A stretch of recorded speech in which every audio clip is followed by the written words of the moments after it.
We're going to talk a little bit about the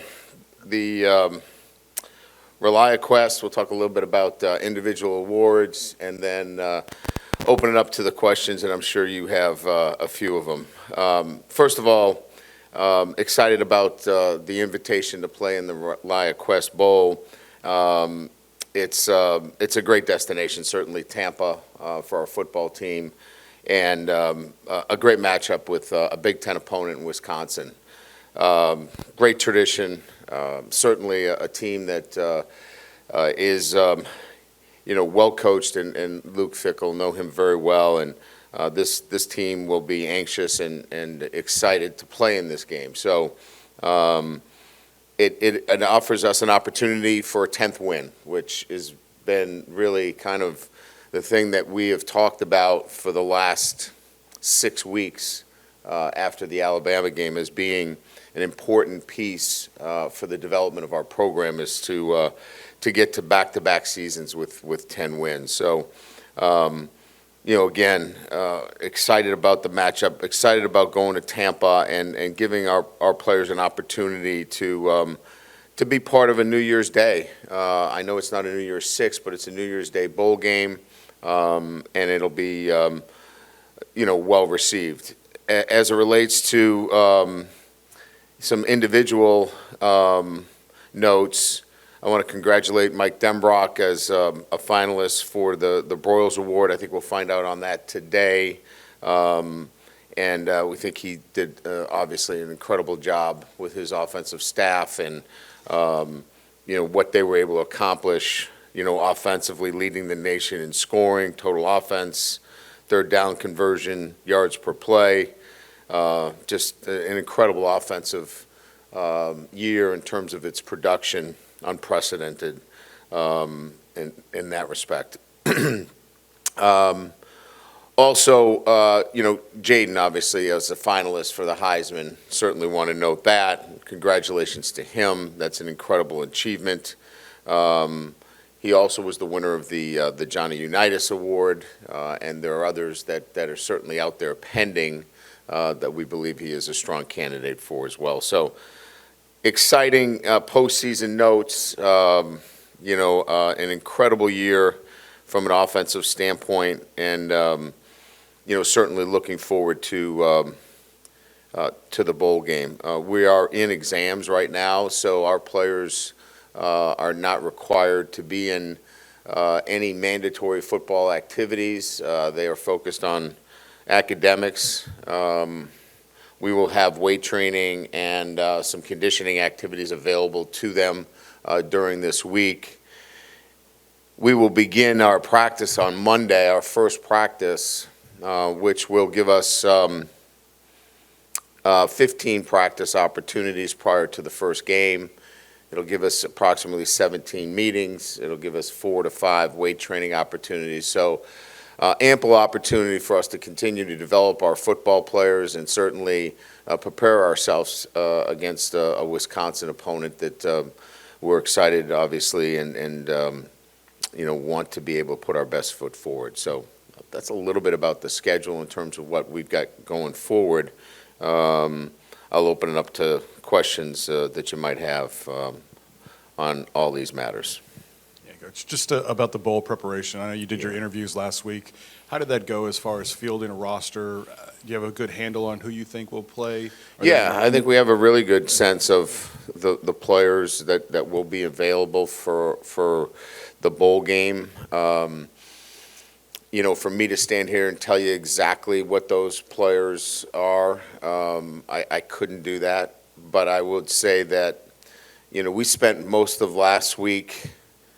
all of last week doing exit interviews with our players. So last week was really about our players. This week we're really recruiting.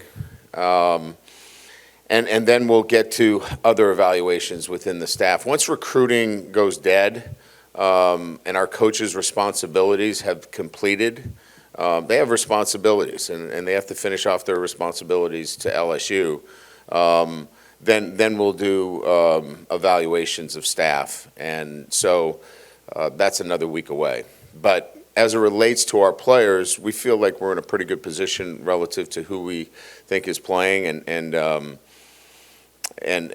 any of that information, will come out here in the next week or so. I think people will be interested to know what Jaden's decision was. Sure, Did he come to absolutely. one? He has not. He was he unfortunately had a death in the family and was gone for a few days. I spoke with him yesterday. He clearly knows the pros and the cons of this decision, and I do too, right? Who wouldn't want him to play? I mean, everybody would love to see Jaden Daniels play one last time. I mean, I'm a fan. I'm his coach, but I'm a fan of Jaden Daniels. But he's got to make, a decision, and clearly I see both sides of it. So we'll provide him with all the things necessary for him to make an informed decision, but he hasn't got to that level yet.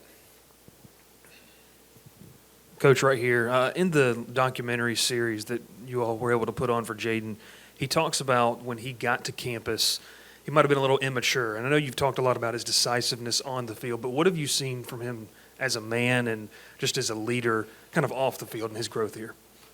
Yeah, I think that's a really good question.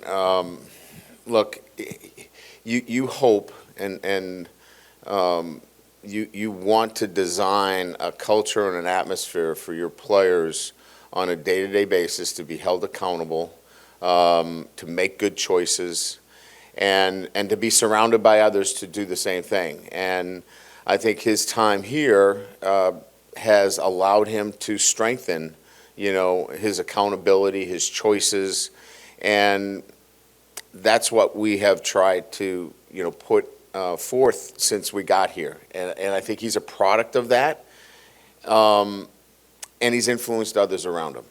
So you know that you're making progress within your program when you see the maturation of a guy like Jaden Daniels, because not only does it happen off the field, it happens on the field, and that's what we keep trying to tell our players. Like, what you do in the classroom and how you handle yourself on a day-to-day basis will have a direct correlation to what you do on the field. And he is that example of how he's handled himself off the field, how he handles himself in his day-to-day routines, has had a direct correlation in the way he's played the game. Ryan, obviously, as you've talked many times, the goal is to win, to get that 10th win, but as coaches are increasingly faced with players opting out and that sort of thing, and you have to maybe look forward to developing players for the future. So how do you balance the two? I mean, you're kind of forced to, but how do you balance the two with a bowl game now? Well, you're offered ample time to do that. I mean, if you really look at our schedule, beginning Monday through that entire week, that's really a transitional week for us to develop our players. And that entire week is going to be an opportunity to take some of the younger players that need more finishing and more developing and get them a lot of work. The following week, we can get to work on Wisconsin and then duplicate that work when we get down to the bowl site. So really, it's 2 weeks of Wisconsin work for those guys that are going to be playing a lot, and then a full week of development, technique work, and repetition for younger guys that need more development. Now, they may transition right into, first team, second team reps during those Wisconsin preparation periods as well. But that first week is when we'll really focus on the development piece in this process.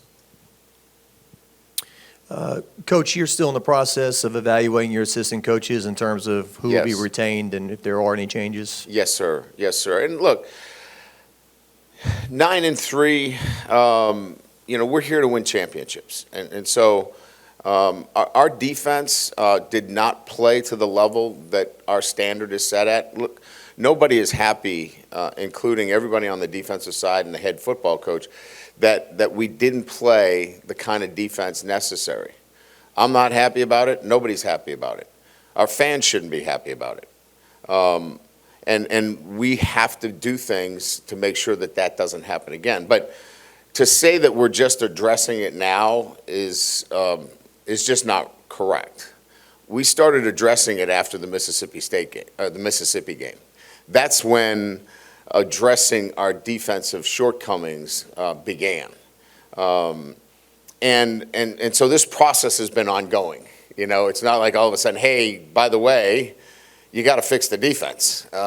This has been ongoing, and this process has been one where we feel the pain of everybody, because we feel it too. And it cannot be the kind of defensive performance we had this past year. It's got to be better, and it will be better.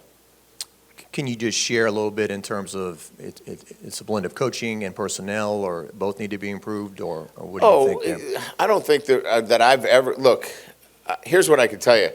I was 3 games into a season in 2016 in Notre Dame. I had to fire my defensive coordinator, and he was in my wedding. Those aren't easy decisions, okay? I'm not afraid to make those decisions. And I'm going to do what's best for LSU's football program and the pursuit of a national championship. But I'm going to do it informed. I'm going to do it for what's best for the program, because it's involving players, it's involving coaches, it's involving all things as it relates to being more successful as a defense. So it's not on one person. It's collectively. And so if it was that easy, you know, we would have been in a different place. Like I said, I went 3 games into a season and made a change in the leadership. If it was that easy, those decisions are a lot easier. Hey, Coach. Yes, sir. During the Pac-12 championship game, were you watching and sort of During the what? The Pac-12 championship game, were you watching and sort of seeing how Bo Nix and Michael Penix might perform and how that could affect the Heisman race at all, like a lot of LSU fans were? I'm a Jaden Daniels fan. I was watching the game too. Yes. I was not looking for anyone not to succeed. I wanted them to play their very best. I was looking for a great game. And that I was looking for both teams to play at their very best, but I wanted to see, how he measured up to who were going to be his chief competition, because I hadn't watched him play all year. It wasn't that I had this opportunity to sit down and watch Oregon play or sit down and watch Washington play. So it was an opportunity for me to sit and watch both of them play. And my unbiased opinion is Jaden Daniels is the best player in college football. Coach, as far as the transfer portal, interior defensive linemen, defensive backs, et cetera, have you made a decision? Do you know if you want to find a transfer portal quarterback? And if so, is that a tricky situation? And do you discuss that with Garrett Nussmeier and the rest of the room? Look, I mean, all the questions that you bring up relative to the transfer portal, you answer them as well. Like, your question had an answer to it, right? Look, this is a world that we live in that has got to be handled with transparency. If not, you're going to find yourself without the right personnel. So if we were to ever do anything in the transfer portal relative to a quarterback, we're talking to everybody in that room. And we're talking to recruits. We're talking to everybody. It is about transparency. It's about honesty, and it's about saying, if we're doing that, here's why we're doing it. And then making a decision and doing it. Because, again, the most important thing here is what's in the best interest of LSU's football program, not what's in the best interest of a singular person. So everything that we do in the portal is going to be to that end. It just like I mentioned relative to coaches. I mean, this is not personal, okay? I know it has a personal end of it with families are involved, and they may have to pull their kids out of school, and they may have to move, and that's difficult. But this, at the end of the day, the decisions that I have to make are in the best interest of LSU's football program. Brian, following up on that defensive staff, would you like some level of continuity, especially at this stage of where y'all are at in the program? So those are all great questions that you, look, at the end of the day, you have to factor all of those things in. You're 2 years in. You've developed a culture within your program, a way to communicate, a routine, habits, things that you want your leadership to espouse on a day-to-day basis. You have to factor those in terms of making a decision. But you also have to factor in the play of your defense. And are there things that are correctable, right, under that leadership? Are there things that are not correctable? So all of that has to be considered when making those kinds of decisions. Hey, Coach, just another portal question. Obviously, with the portal, it's crazy every year. It seems like there's even more players in it than last year. I think it's 1,183 as of last night at 11 Yeah, o'clock. Am I right? Exactly. Gee, I'm not on this at all. I don't follow it. It's just something I do as a hobby. Yeah. I guess, you guys have obviously taken in double digits the last couple of years, but you've obviously expressed you wanted to be more selective. But with the portal being so crazy and hectic, how do you balance being more selective and looking at all those names that are in there, and just what have you learned, I guess, the last 2 years about that process and what you guys need to do to find the right fits? Look at our defense. We took 15 out of the portal, 13 played on defense. We were not a close group. That group was not a close-knit group because they were from, different parts. They hadn't played together. We saw how they played earlier in the season. We saw how they played later in the season. So I said it many times, it's a red flag when you have to do that. We don't believe that we have to do that. Will we have to take maybe a player here or there at a certain position? Most likely. So we are much more targeted. We're much more focused. The question was asked about, is it defensive line? Is it quarterback? It is much more in that. We were taking literally numbers on defense to really right the ship, if you will, relative to our defensive structure last year. We're not going to have to do that. Right now, we're counting 10 out of our 11 players with the most snaps coming back next year. Now, some might say, well, that's not such a great thing. We think it is because you have experience. We didn't have that last year. So that's where we are relative to the portal. I know you've talked a lot about roster retention, and a lot of coaches, they like these bowl games because it does give them those extra practices. In your experience, and maybe specifically for this year, how important are those 15 extra practices for the development of some of the younger guys that might not get the opportunities in October, November? They're important. Here's why they're equally as important as any other time. When we're balancing our roster, I'll give you an example. The Howard kid, right? We held on to him at the 3-game max until A&M. And then we put him in against A&M. He played pretty good. And so he used his 4th game in that last year. We're excited about playing him in the bowl game because he gets that extra game. And so that's what makes this even better, because once they gave us the extra game for the bowl, now you can play all of these guys that got to the limit of 4 and really let's see what they've got, because now they're a full semester or almost a full year in your program, and they're ready to go out and compete. So I think that adds to it in terms of development and playing guys that have gotten their 4 games in. Douche, Chestnut, and Denver Harris, are you moving on from those guys, or did they have any chance to be with the program moving forward? We'll have to sit down. We have not sat down with them. We're going to wait till the end of the semester, and then we'll sit down and have individual conversations with both of them. They will not.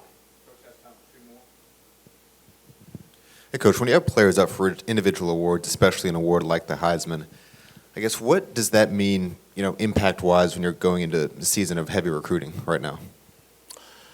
Well, I think all of them go to certainly if you come to LSU, you keep the dream alive for this, right? everybody has a dream of being a Heisman Trophy winner or winning the Blitnikoff or winning, any of the trophies that are on display in the front of our lobby. It's not something that you can't achieve. So when you have a situation where in 19 we had a Heisman Trophy winner and hopefully we have one in 23, that's pretty powerful. That's really powerful when you have two Heisman Trophy winners in such a short period of time, especially at the quarterback position. So I would not minimize the importance of that in the ability to recruit and the ability to retain. Yeah, Brian, you've been in the playoff a couple of times. This year, the committee, their decisions based on criteria, what do you think of it? Well, it was probably the most difficult one that they were confronted with. But, look, we knew that there were 5 conferences from the very beginning, and there's only 4 spots. So if you did the math, you just needed to look at the 5 conference champions and say there's 4 slots. And, look, we played Florida State and we played Alabama. 2 outstanding football teams. But the 2 football teams were different at the end of the season than they were at the start of the season. So I think that from my perspective, unfortunately, Florida State was not the same team earlier in the year than they were later in the year because of the injury to the quarterback. And look, you can take that for whatever you want, but if only 4 of the conference championship teams can go, and there's 5, you're splitting hairs because they're all great teams, but only 4 can go, and there's 5 conference champions. And I think the committee had to figure out if you're going to sit one of them out, maybe it's got to be the one that lost their quarterback. Again, I don't know. I certainly didn't sit in there, but I can see where they came from with the decision that they made. Great, thank you.